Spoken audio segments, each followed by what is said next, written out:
Alright, welcome everyone. We're Semblance of Sanity. I'm Caleb. I'm Jacob. And we're here for Berserk, episode 21.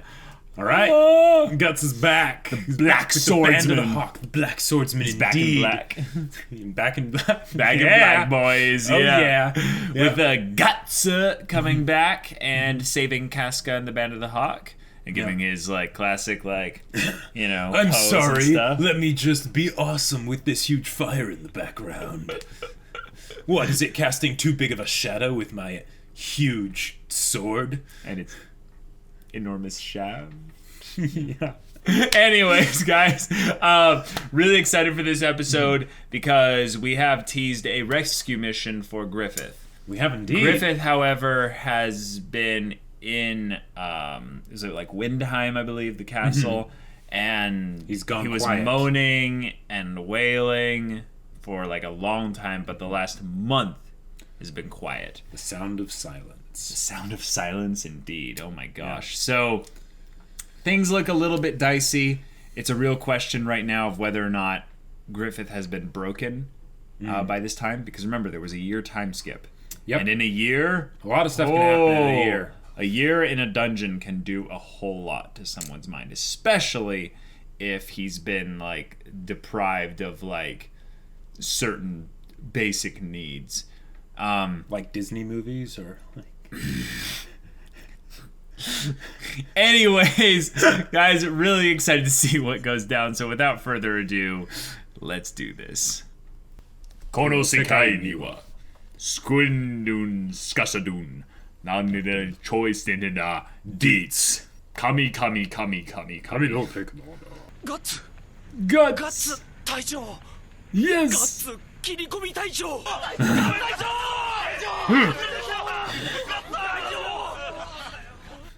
Yo. I just wanted to say yo. It's Sup? Heard you guys were having some trouble. just a one syllable word to be like, Uh-huh. hey, Yeah.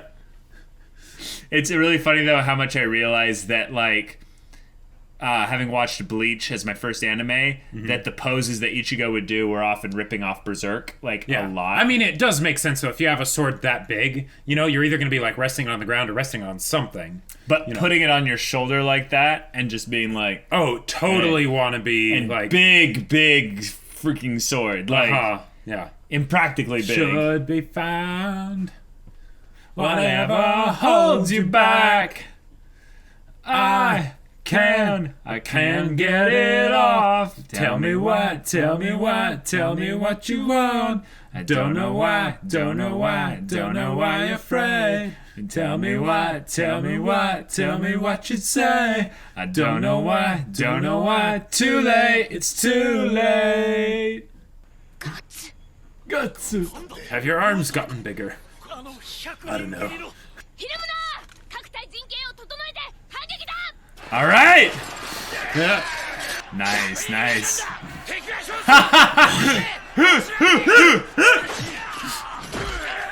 Oh. Yep.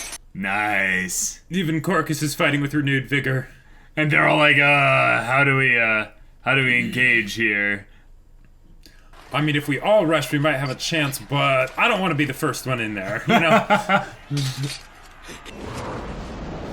Oh, just swing it in a massive arc. Just Yeah.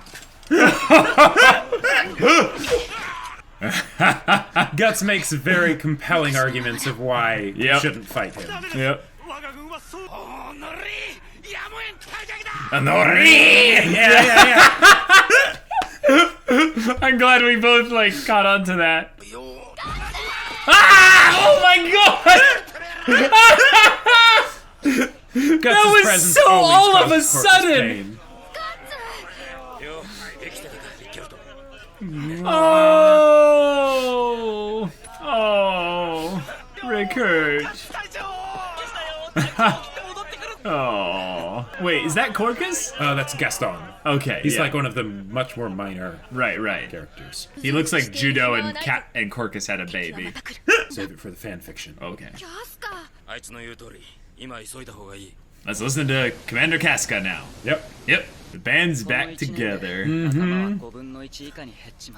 Fifth. Yeah. But weren't they like numbering 5,000 at one point? I believe so. So 1,000 is still a lot. Yeah. But they also lost could a have- lot of people they- during yeah. the war. Yeah, exactly. So let's say they're more like 200 now. That's probably a. I could see that. It could be probably less too. Oh, because people left too. Whoa. They're about to get ridden down by an army. Oh, arrows! Yep. Holy crap! Oh my gosh! Yeah. So no words. Yeah, I know. I know. Just all of a sudden. Yep. That's kind of idiotic, actually. Like, okay, so for treason, so there was no, like, the day after. Yep. Whoa. グリフィスはきっとガッツのことで Oh. No, it's okay. He's innocent. He's had to rationalize it, probably, you know. グリフィスがあんなことになっちまったら俺のせいなんかじゃね Yeah, you're not that important. Good old Corcus. Yes. でもすごかったんだよキャスカ5箇所も傷を負いながら最後までみんなを指揮して Holy crap. Understandably so. Like, you have to, right, they have to live, you know. Oh. And you should come here. It's almost as if it's fate. Yeah. The way they showed all their faces right there. They gave a lot of attention to color and detail and Yep, they really did. line art. 気合だけじゃ終わりなんかあやしないグリフィスを助けるんじゃないグリフィスなしじゃ始まらないんだ Yeah. Band of the Because Hawk back when Guts itself. joined them, there were only like 500 of them. So Right. these are probably a lot of the old, The originals. originals. Yeah. いいもんだな帰ってきたところが変わってないのは今のてめえは正真正銘のよそ者だけじめだけはきっちりつけろよな Sure. I knew Guts would have that kind of response like, yeah, okay. Right. Will do. Oh, yeah. 生死の境をさまよったうなされながら口にしていたグリフィスとお前のことをな Oh, bro. Yeah. 頭お前俺たちじゃ力不足だ Wait a minute. Judo's wink, though. Like, Well, yeah, because I think he's He's a bit aware. more perceptive. Yeah. yo, was he in that? まだ君の目には光がある Holy crap, he's been tortured to death. Oh my gosh. Oh! ああ大丈夫 Yeah. Have his fingernails been ripped off too? 別状はない王に国王から命ああ令が出ているからね Oh! Yep. Yeah. 若さという Holy も crap. のだいや素晴らしいというべきしかし人間には分析 Oh! ほどの英雄が浅はかだったようだ変わったお守りだねだが役に立たなければ意味がない Whoa. Yep. So there it goes.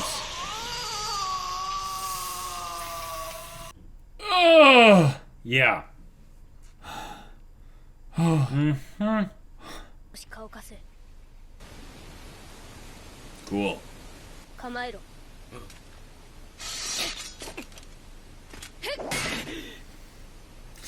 おい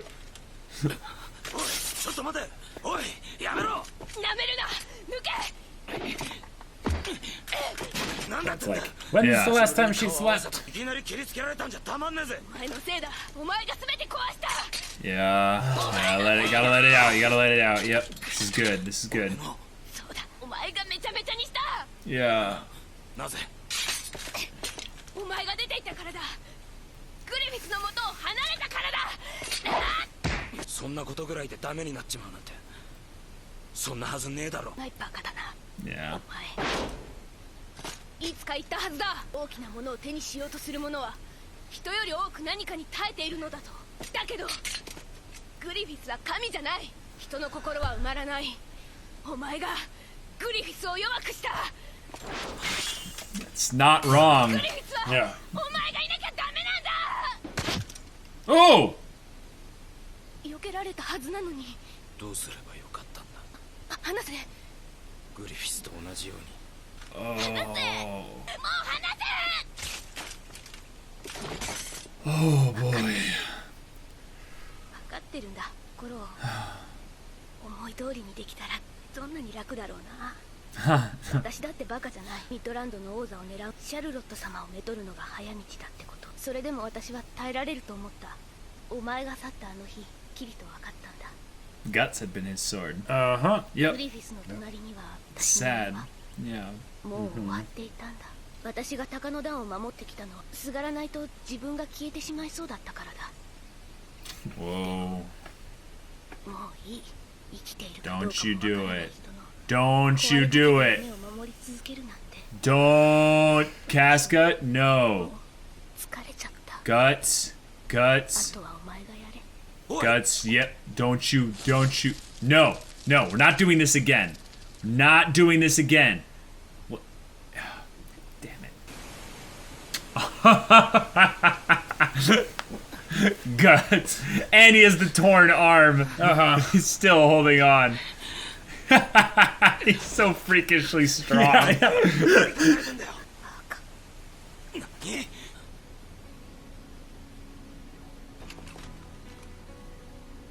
私のせいで血を流しているな。お前。バカ。 Oh. Wow. Here he goes. Yeah. Okay. Yep. With a baka, too. Uh-huh. Yep, yep. Yep. Wow. A character that you never really realized was a tsundere. Yep. 初めての敗北に打ちのめされてひざまずくグリフィスよりも Well, yeah, he loved Guts, but, like, he... ガッツの背中から Yeah. 目を背けることのできない自分を、そんな自分を認めたくなかった。グリフィスに出会ってからまでの自分が全て嘘になってしまい、自分の生き方に偽りがない、それだけが私の誇りだったから。グリフィスが私にくれたものだから、私は変わる。 Yeah, this music. こいつの中になら Yep. 私の場所があるかもしれん。与えられるだけじゃなくて与えることができるかもしれない。お前残らないか。グリフィスを救出して昔みたいにみんなでまた。ダメだ。けじめだけはきっちりつけたいんだ。俺は旅を続ける。もう誰かに剣を預けたりしない。誰の夢にもぶら下がらない。自分の戦いをする。I knew she was gonna laugh. It just is like... 立派だよ。大したもんだ。 Yeah. お前もグリフィスと同じじゃない Yeah. か。 Yeah. 夢が全部、自分のことが全部。 Yeah. 私なんかいてもいなくても同じ。勝手にどこかでのたれ死にしてケンと一緒に心中しちまえ。 Wow. 先のことは分からねえ。だがとにかくこのままじゃ俺はお前を抱き足りねバカ。え。この先何百回もいや何千回もお前を抱きたい。今そう思ってる。 Well, of course. Your Yeah, dick's yeah, yeah. right up against Right, her right. right now. Uh-huh. Yeah. It's so, like, innocent and, like, stupid, but it's beautiful in that Yeah, respect. Yeah. Qu'est-ce que c'est? What the heck? Oh, here it comes, right? This is where it all goes down, right? Oh my freaking god, you kidding me? You are kidding me. You have got to be kidding me. Like, can we not right now? Can we not? この怪我がなかったらみんなと一緒に行けたのに。グリフィスが戻ったら一番に抱きつかせてやるから。頼むよガッツ。必ずグリフィスを助け出して。全員騎乗。グリフィス救出部隊は直ちに出発する。行こうぜボス。ミッドランドに向けて出発。 All right. What's their plan? We're just ending the episode. We're just doing that now. Just yeah. Yeah. Freaking.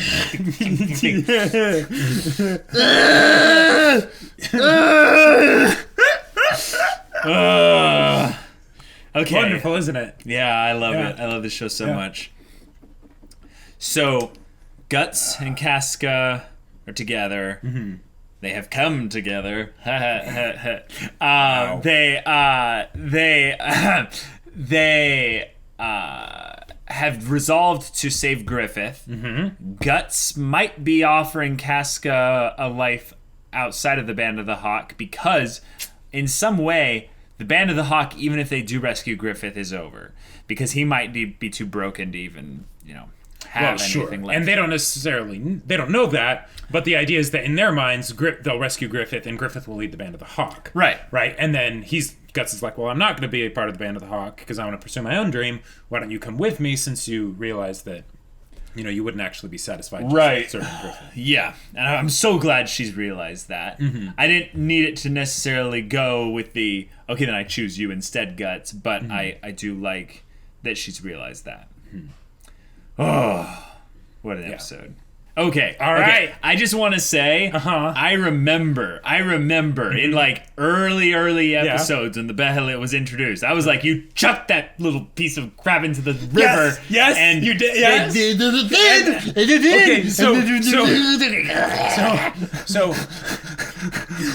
in the comments, it's like the One Ring, Yeah, absolutely. And I just have to say, in the comments, that was something where I was laughing with people so much, and in the spoiler section on the Discord and everything, because you said chuck it into the nearest river, and it was even better than when you said those nobles are gonna get burned. Like it was even better than that. I just, oh man, guys, yeah, guys, this is all wrong.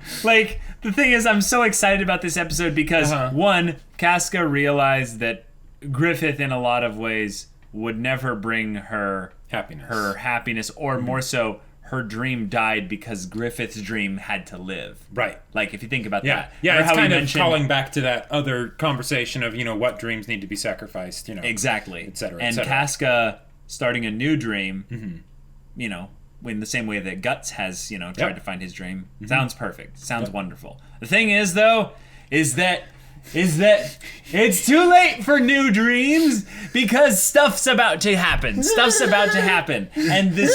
freaking Behelit is the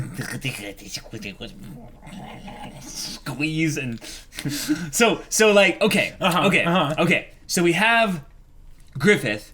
And actually, I think he's going to be saved. Okay. I think I have a positive association with Griffith being saved because Guts is involved. Sure. And I think because Guts is involved, it's not really about a question of whether or not he will be saved. It's a question of okay, now that he's saved, now how does this reunion whole thing work?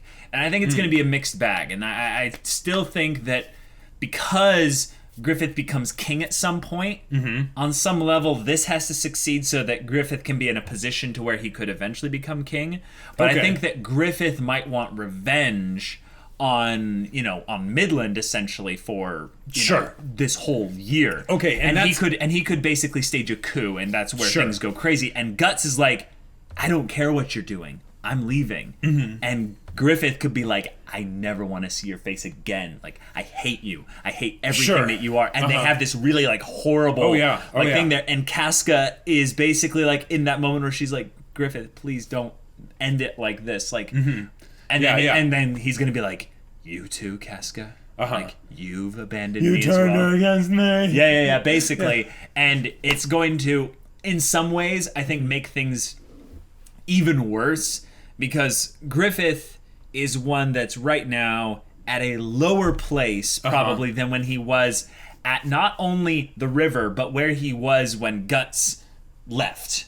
Oh, yeah. Okay. This is a compounded lowest point. And guys, remember one of my favorite Legend of Korra quotes? When we hit our lowest point, we are open to the greatest change. Yeah, I mean, it's true. Sometimes that change isn't necessarily good. Yeah, and that's why we need friends, That's why we need people around us that can check us and be there for us, So now that you've seen what ended up becoming of Griffith. This is where I want to basically talk about Good something. grief, Okay, Griffith. Oh my God. So here's something that I have a problem with. All right, did he force himself on the princess? Yes, but here's the thing. The person that saw them did not see him force himself on her, and I doubt the princess even realized that Griffith was forcing himself on her, because she was so young and so naive, and when she woke up, she was just, wait, Griffith, where'd you go?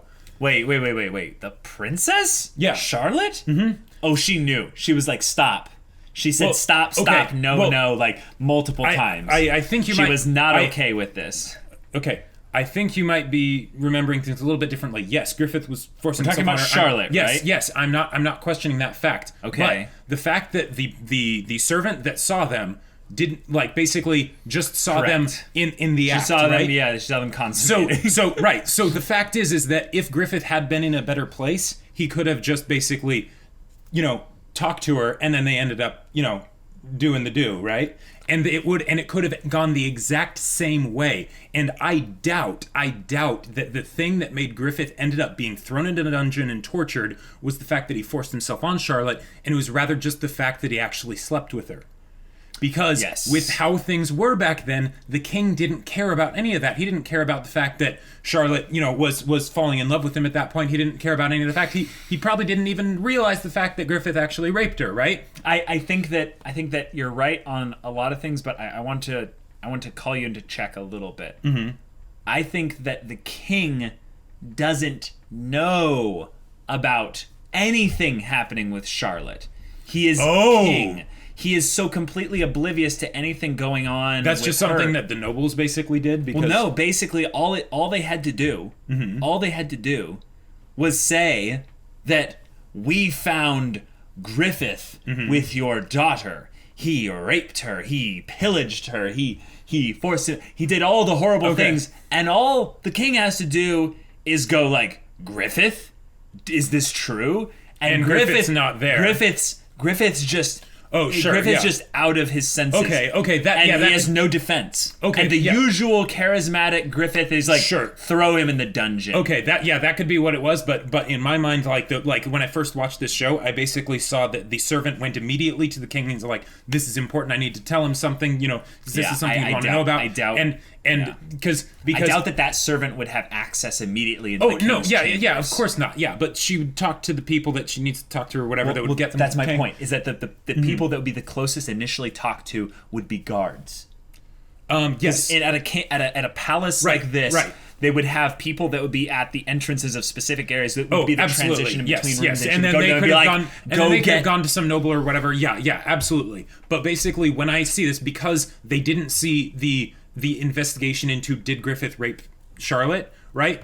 I see something where what if basically this had been some different kind of story, right? Where Griffith hadn't hit that low point and he had just made a stupid decision, right? And then basically... And seduced her instead of raping her? Yeah. Oh, yeah. So, because then you could straight up just have something where because Charlotte had fallen for Griffith, right? Griffith absolutely should not have done what he did, right? Mm-hmm. But if the story had gone differently, it could have had something where the king, in all his wisdom, basically tortures for a year the person that has the heart of his child simply because, they weren't in wedlock, and that's no. We don't know the customs of this country. We don't know, based on the fact that it's medieval times, that things went a certain way. Sure. We don't know necessarily what happened beyond that. The things that we do know, though, is that I think that Charlotte had enough self-respect and enough self-worth that she, when Griffith forced himself upon her, was not okay with it. She was not in consent with this whole thing. So that when things are maybe brought up and the king's not immediately just going to throw him in the dungeon, he goes, Griffith, what did you do? Charlotte, what did he do? And Charlotte is going to relay, in honesty, exactly what happened. And she might be a little bit tamer about it by being like, I told him not to, but he just came on me and tore my clothes off, and Sorry, Sure. if she might be Yeah. like more apologetic. Like, I'm sorry, Dad. Like, Right. I messed up. Don't punish Griffith for my mistake. And he's gonna be like, no, daughter, I you don't didn't think that screw up. highly of medieval times. Oh, okay. That's my point. yeah. Is that I don't either. Yeah. And that But I think that, we don't know. They didn't show it because they don't have to. Yeah, I think you're making a mountain out of a molehill. And that was just something that always bugged me about this part, and I just wanted to mention that here because we now know that Griffith has been tortured. That's not a main part of the episode. We can leave it, but yeah, it makes perfect sense to me. All I have to do is be like, oh, if I had power over a land, if I had that much power, and someone came in and raped my daughter, that guy is not going to spend the rest of his life in comfort or even discomfort. He's going to send in horrible agony and pain. I get that. I get that. Okay. Yeah. Cool. So now that you get that, that makes it say that my thoughts are less barbaric probably than the medieval king kind of thoughts generally would be. Sure. Yeah. Right. But So let's move on from that. Yeah. Move on from that. We have whole thing with Guts and Casca. Yep. So beautifully cute and stupid and innocent yep. and hilarious because you remember back when they had the whole ball thing, the whole dance. And Guts was like straddling his like legs apart and being like, "Hey, baby, you actually look good." You know. Yeah. She's like, "Stop! You're making fun of me." Right. But in this, you see basically a Guts that is, I would say, barely aware of his own feelings about this whole thing. But it's so physical also in a way. Because you like Guts' emotional intelligence quotient is not that high. Really low. So his But Casca's emotional resonance with this is realizing how much Guts must care. Like, she's saying, like, based on your actions, I have proof of how much you care. Right. And she was saying in a much more emotionally based way. And even if it made his a lot way of of sense. expressing it is, Well, no, but that's the thing is that she's realizing, oh my God, like, wow. And it was so sweet and kind of cute in a way. But the funniest thing about it is I kind of look at it after it's over and they've had sex, and it's like, Guts is like, well, I want to make love to 100 or 1,000 times more. He can like, and he's like, that's all I can think about. And I'm like, Guts, you simple-minded bastard. Like, it's so funny because he's there completely buck naked. And like, I love hard on, like, directly against her, like, her. And I love how when he first says the whole thing about like his dream and all that stuff, she just laughs. Like, because there's the whole thing of her getting mad and being like, where am I in that? Do you care about me at all? And I love that they had that because that's good to have. But they had that after the laughing because she's like, yeah, when I say baka, I'm not doing that as just a term of endearment. I'm serious. Like you are stupid. Like we'll work on that kind of a thing, like. But now it's a thing where she can laugh at it because, in a way, because she understands him a lot better. Yes, in a way they both understand each other, but also he's kind of let down his guard. Right. And that's kind of funny because the whole thing starts with her saying, put up your guard. Like, I want you to not receive the anger that I have. But I have a lot of emotions right now, and I need to get them out. Right, but I also don't want to hurt you because I care about you. Right. Because then when she finally actually lands a wound, she's like, wait, why didn't you dodge that? And it's also a defense mechanism because she's saying, I can't really handle the emotions that I'm dealing with right now, so I don't want you to. I just want to be able to get it out. Right. And this is the best way I know how, because handling a sword is the way to do things. That's how she mentioned it back at the dance as well. Did you almost make a dick joke? Oh, I thought you were. Oh, you thought I was? I mean, I totally got the whole thing of like I'm much more comfortable handling swords. And I was making the jokes back from back then. Because of the subtext going on with their attraction towards each other. Yes. But now no, there's no joke. I'm being serious. Like she prefers to handle her problems via the sword. And here's just another thing that I want to basically give a shout out to Berserk for doing really well, especially when you consider when, not even just the show, but when the manga came out, and when this all started, and when Casca's character was written, how ahead of its time it was. Because if you notice, you still have Casca a lot of the time being the damsel in distress that is, you know, in moments of weakness and all that stuff, right? But they always give, but the thing is, and that's something that, you know, could be just assumed would end up happening or whatever, but they give reasons for it. She's been working around the clock, busting her ass to keep the Band of the Hawk just alive, right? You know, probably hasn't slept in 3 days, you know. No, she was going crazy at the end there. She almost killed herself. Right, exactly. The idea that the situations where the big strong man has to come in and save her is not because of the lack of ability of the woman. Yes, that's very true. Very true. So, if anything, Griffith is the damsel in distress, and we never even knew it. Like, really. He needed a big strong man and a big strong woman to come in and save him. Right, yeah. And the scary thing is that he never really let either of them save him. He kind of kept them at arm's length. He was possessive. Yeah. Mm-hmm. Well, he was so self-oriented that he couldn't see how much their value could have been to him. Right, exactly. If he let them in. Yep. And that's something that's, I think it's a good flaw for a confident character. Yes, and it's also a great sort of lesson thrown into the story, you know. Right. Is that you can have all the pride and all the ability that kind of combine, that kind of neutralize each other out, because you're like, oh, I'm not being arrogant. I actually am this good. Like, this is this is how invincible I am. But like, all he needed to do was be a little vulnerable and let them in, and things would have been a whole lot better. Now, makes me think of a Simon Sinek talk. That wouldn't happen. That wouldn't happen at all, because this problem had been, you know, essentially set in stone a long time ago. It's almost like it was went down deep. Fated to go this way. But now that we have Guts and Casca together, now that we have the Band of the Hawk on a mission together, and they're going to rescue Griffith, they're going to. The real question is, like I said earlier, how is the reunion going to work? I don't know, and I feel like that's where things can go a little bit awry. But the other big plot heavy thing is Griffith was tortured. And they're like, oh, this little charm here, it's so curious. And they're like extra focusing the color on that scene to make it look like super red. And making Griffith's skin all pale so that it stands out even more. Yeah. Yep. And they're like, being like, well, if it can't protect you, what good is it anyway? Chucks it away.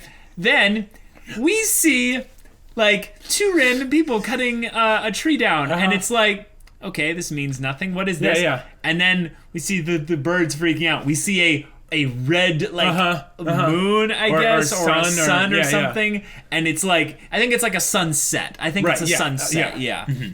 But we have the whole thing, and then we see the very same creature from the first episode, the snake standing whatever thing. It looked bigger in this. It did look bigger. So I don't know if maybe that's not supposed to be the same thing, but it was definitely the same shape of like a quadrupedal, but also bipedal, like snake sort of creature. That's like thin but wide. It's one of the devils, basically. Yeah. The question is, though, is like, wait a minute. So you're telling me that these things are already here? Or are you telling me that what do they call it? The Great Eclipse? Or the Great Eclipse. Yeah, all that. The capitalized adjective. Yeah, and what was the other thing? Not the Bahamut, but the anyway, basically the descending. That Zod called it with the devils will descend. Yeah, now I was thinking like, okay, so like with the Bahamut and with the Great Eclipse and all that and all these things, you know, the planets will align and all this crazy stuff, and we'll have some great ritual and summon, you know, Cthulhu. Like, all whatever. That didn't happen. Did it? So my thing is that or is it basically that Zod is one of many that are hidden amongst and they're now humanity, just waking up or something? And they're now like, okay, it's our time is at hand, you know. Okay, that actually makes a lot of sense now that I think about it, because I think the imagery of the sunset was to reference the Bahamut, not necessarily mean anything more than a thematic kind of color Yeah, choice. and maybe like this is the end of a chapter for this world, kind of a thing. Sure, right. Like there's been a new journey, a new dream set apart for Guts the and sun Casca. will rise after this, and and it'll be a different world. Right. Yeah. Yeah, in some ways, I almost feel like that element of the story, basically Zod's plan, whatever it is with Griffith and all that, and the Behelit, that's going to happen, and it's because it's fated. There's no way for it to be altered or changed in any way. But it's that there's other people. There are people that are doing things that deviate from basically the openings kind of aspect. Yeah, hence why there's the whole question of, free will and all that stuff versus fate. So specifically, which characters are going to be the deviants? Which characters are going to be the ones that take control of their own fate? Sure. I do think, though, it's very apropos that Guts and Casca are Talking about that. at this moment. Yep, So yep. I'm going to say pretty certainly that they're going to be the main two. The question is does Griffith fit into that? Has he surrendered his whole free will because he's just had his environment crush him down completely? Or has he held on to the fire, and when he is released, will he shine all the brighter, or will it be like a shining of like something that's a little bit twisted, like something that's like it's deviant, like it's a deviated off course it's a of free will fate, type thing, but it's Griffith's own kind of spiteful thing. I think actually that might be a really big thing, is that Griffith is so much all about free will that I couldn't see him ever being well, I guess this is just my fate, Right, yeah, No, exactly. I think that he looks at this whole torturing situation, and that is actually why he will double down on free will. Gotcha. Or maybe in some ways he'll double down on free will, but he'll also be mad at other people's free will because it was their free will that took away from his fate and also his free will. And in a lot of ways his free will, because he has been locked up in this dungeon for a year being tortured. But But that's also a hypocritical statement, because he was the one that chose to rape Charlotte. So it's a mixed bag. So I really just want to say, when they rescue Griffith, what'll he say? What is he going to say? Well, and it's also the whole question of how he basically came to the realization that, oh, wow, as I've been going after my dream, there have been other dreams that have been getting left by the wayside. Right? Oh, would he realize that? Well, no, he realized that back before, when there was the little kid. He did, when the little boy was killed. The boy with the toy knight, right? Right. So the fact that, Guts went after his dream, and even though it wasn't directly because of that, a rippling effect of that was that Griffith's dream ended up getting, very left true. by the wayside. Very true. Yeah. Okay, so we have a non-Zod devil that's, in the story.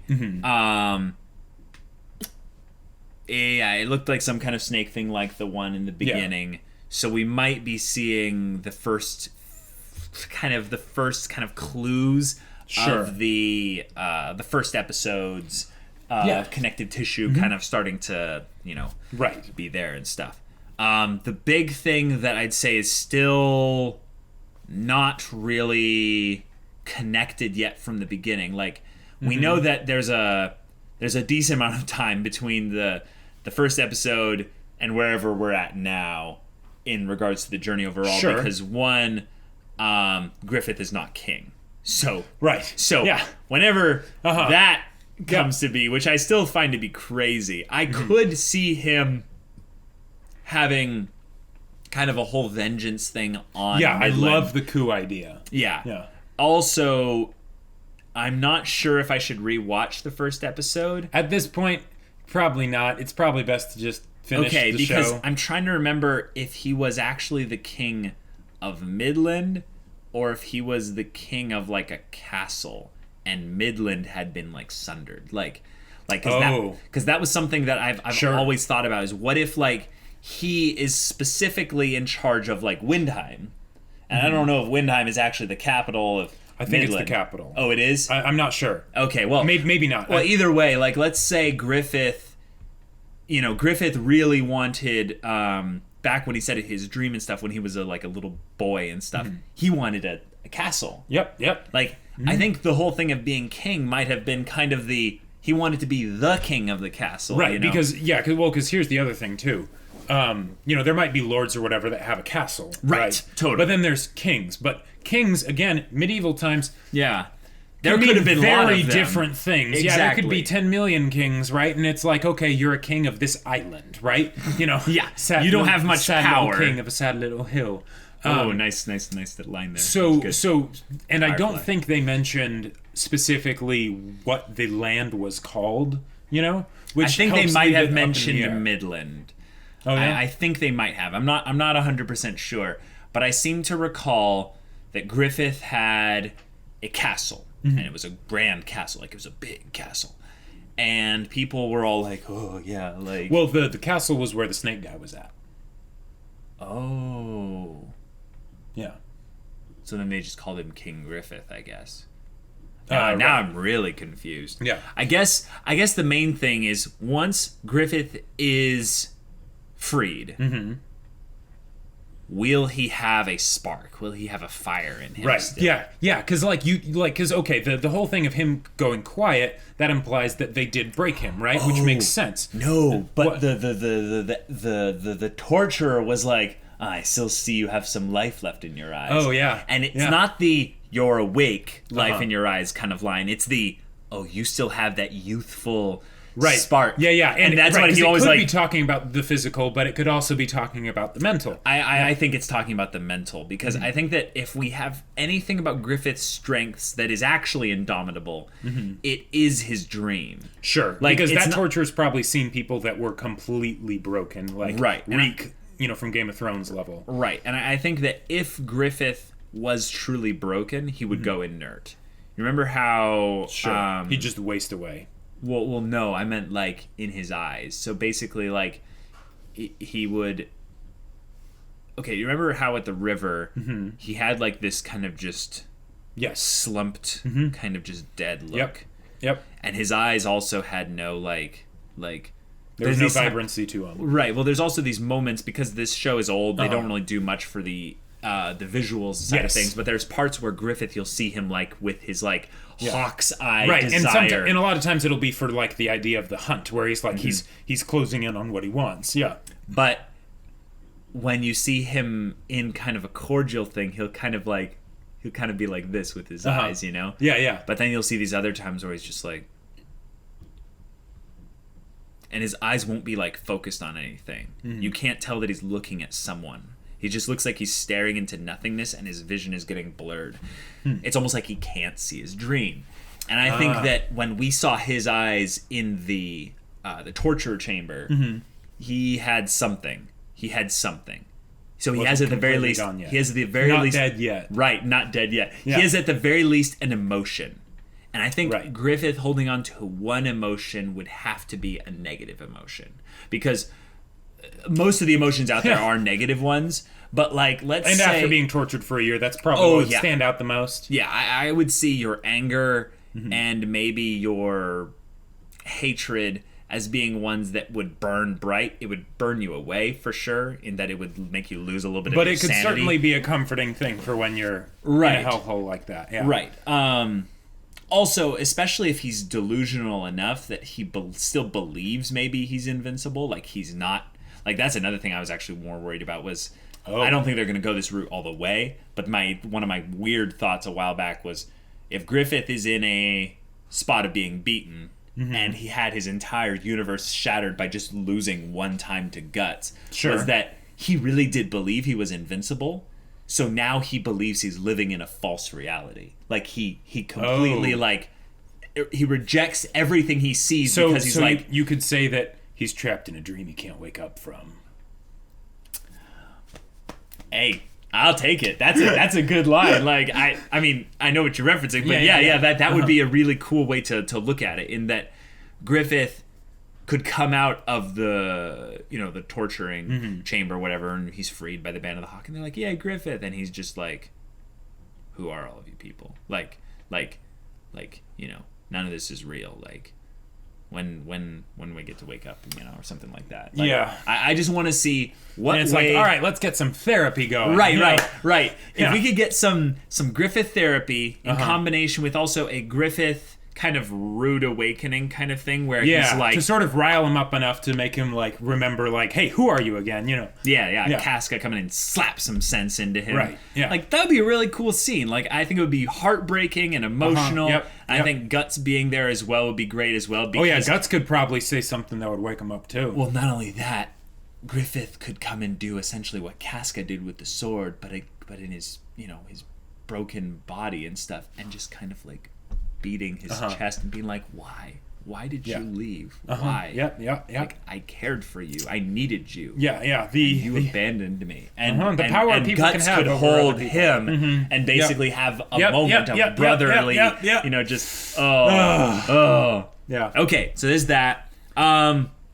Just screw the Behelit, though. Yeah, I know, right? I know. I love that we have it as, like, an actual, like, gimmick here for this. Yeah. But, like, that thing is, like, it is the one ring of this story. Oh, absolutely, It has its own will. It has its own, like, need to be in, like, specific places and all that. I love the way that, like with the One Ring, they'll make this thing that is an inanimate object, essentially, right? It doesn't have any real means of locomotion. Yeah. It's not like it can just roll or something like that. But they make it move around like it has its own will, because, like, maybe it does. What does Boromir say on the road through the mountains? It's like it's funny that our fate should be. So we should suffer so much fear and doubt over so small a thing. Yeah. Such a little thing. Yeah. Like, come on. Yeah. Come on. This is obviously a visual, completely different thing than the One Ring. And it probably has a lot of connotations to more so, it's still worn around the neck as a necklace. Right. But the Behelit versus the One Ring. The One Ring has the connotations to having a piece of a soul of the Dark Lord within it. And it's something where it's told what it is very quickly. Well, it also has a static, like, influence, basically. Yes, you put the ring on, you turn invisible, and Sauron can see you. Well, also, yes, but I mean, it's clearly locked within a certain set of parameters, not only in what it can do, but in what its potential is. The scary thing about this is they call it an egg. Mystery. Well, they call it an egg. Yeah. So what eggs do is they release something. Is that they carry something. Yeah. And so let's say this was, let's say if this was the One Ring equivalent, but we called it the egg of Sauron's god hand, or whatever. Right. And it actually, like, has the soul of Sauron trapped inside, and it will birth a new Sauron, basically. Yeah. Like, that's the kind of thing that I equivocate the Behelit to be. Yep. In that it's Sauron, yes, but worse than that, it's a baby Sauron. It can replicate, it can produce, it won't, like, replicate more than one. It will, it will produce. And the thing that I've always worried about is that you see this thing, and it's got the mixed human face features all over, different parts and stuff. And we saw, like, the eye poke out, like, at one point in the other bits. But when I see this, I can't help but imagine a scenario where Griffith, like, gets this back. Or not even necessarily Griffith, but anyone gets this back, and it's just like, my time has come, and then it just goes and just, like, engulfs their face, and their face becomes like the Behelit, Because like, here's the thing, the Behelit, like, there are a lot of things that Berserk narratively does amazingly. The Behelit is one of my absolute favorites because, I mean, so much fear and doubt for so small a thing. Like, it really is true. Like, I'm convinced that it was influenced by Lord of the Rings because it is so terrifying. Like, it's... Yeah.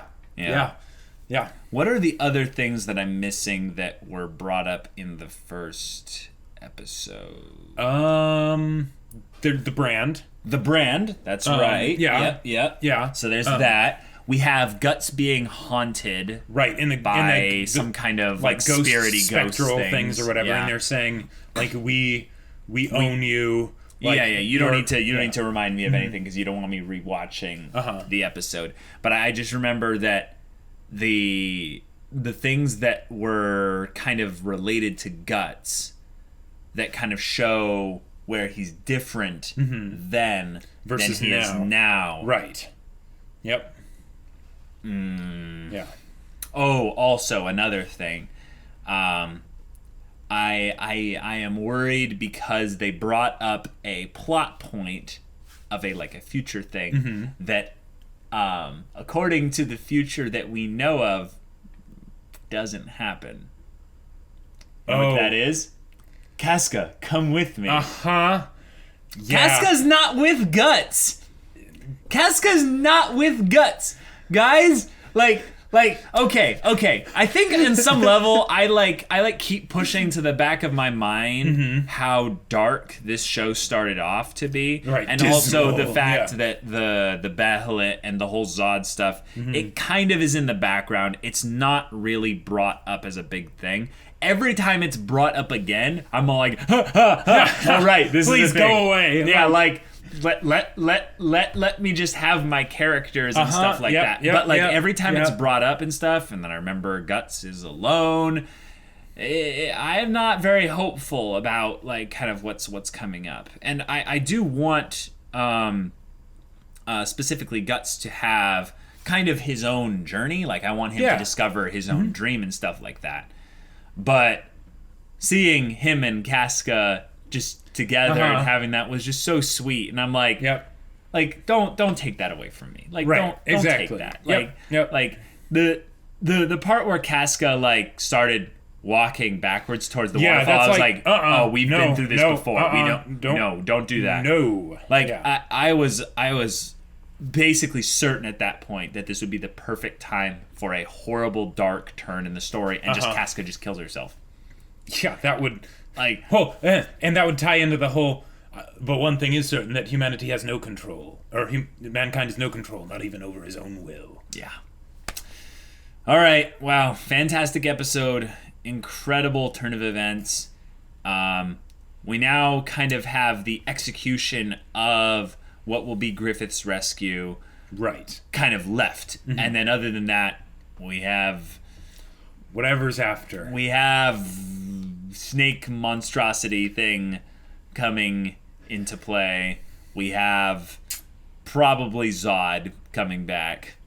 It's kind of a crazy thing to think about, is that Zod, I just want to go off on one random tangent here for a second, is that Zod as a character is kind of an enigma. Yeah. In that all the other characters that we've been introduced to thus far, most of the ones that get plot relevance and stuff like that, they have either some dream or they serve someone else's dream. Right. But Zod is solitary. He is the only truly solitary character that remains solitary up until this point. Well, but even then, what was it? When he saw the Bahamut, he's like, so that's the ploy. It was the idea that it wasn't something he had for himself, It wasn't him being like, yes, it's all going like I planned. He's just like, okay, I'm not going to interfere here. Just so everyone knows, I was already going to go the way he's going here. You're not really helping me in any way. But I want to say that he said that's the ploy. But the thing is that when people say that, what they're really meaning is more that is the ploy. That is an indirect, not connected to me ploy. That is the ploy that, if we think about fate, that is the fated ploy. That is maybe even in some ways, because this is not kind of a thing where God has really been brought up, except we do have a hand thing clutching at the Bahamut and all that. Yeah. But what he might actually be saying is when he says that's the ploy, the hand, he's saying that being, that's your ploy. And Zod, what is he called? An apostle? Yes. Yeah. Apostles are sent ones. Who sent Zod? Someone whose ploy is to have the Bahamut do some things. I love Zod. Like with the little bits that we get of him, I love every time he comes on screen. It's so great. I just think that's a thing that the show very subtly told us without really doing making it necessarily certain. Just with like specific word choice and phrasing and all that stuff kind of thing. With specific word choice, but also by having Zod not have a partner. Basically, by gotcha. Zod being alone. Right. And it could just be that he's an ancient being type thing.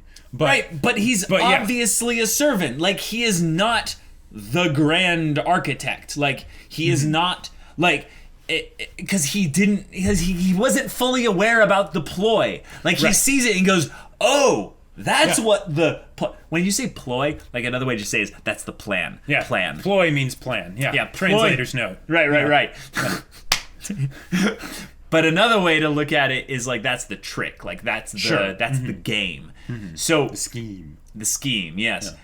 But the thing is that he didn't know, so that means it's not his. And we have like the snake thing coming, and we have like devils plural descending. I'm very worried about like just.